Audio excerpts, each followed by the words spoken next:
Good morning mga loves! Welcome back sa aking YouTube channel. We have here ulo ng salmon and it's already clean and cutted na into small pieces. We also have here an onion, ginger, siling panigang, and tomato for our ingredients. We have here a talbos ng kamote. First thing to do, magpainit muna tayo ng mantika. So a little bit of amount ng oil. Gusto ko kasing ginigisa muna yung sibuyas and luya and then yung kamatis to come out the aroma. So ayan, ginigisa po natin yung ating mga main ingredients para sa ating sinigang na ulo ng pink salmon.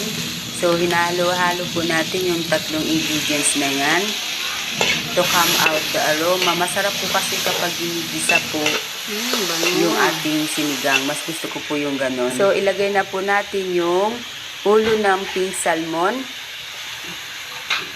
Gisahin po natin ng mabuti yan.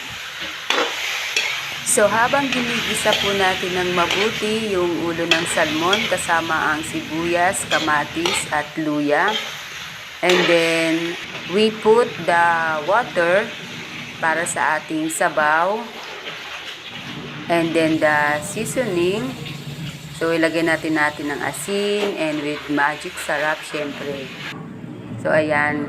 And then our talbos ng kamote and talong. So, malinis na rin po yan. Nahugasan na rin ang ating talbos ng kamote at yung talong.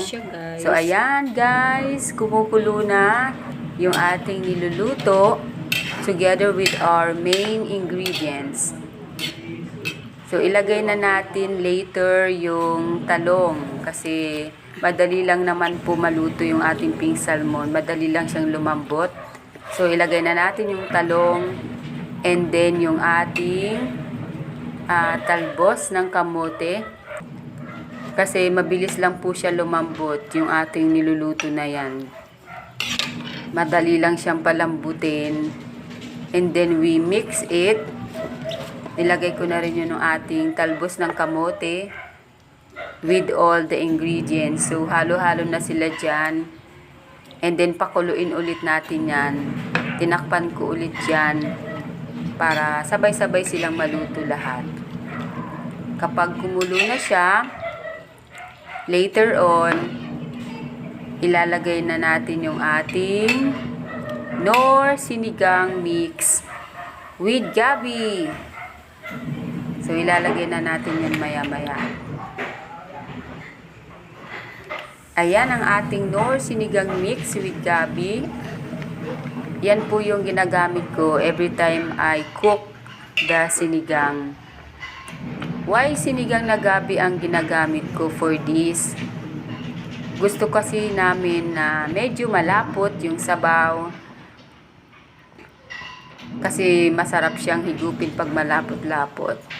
And lastly, ilagay na natin yung ating siling panigang. Ayan na guys! Charan! Mainit-init pa to serve. Yehey! Kain na tayo! Thank you Lord sa blessings! Thank you guys for watching! Don't forget to like, subscribe, and watch my YouTube channel. Thank you!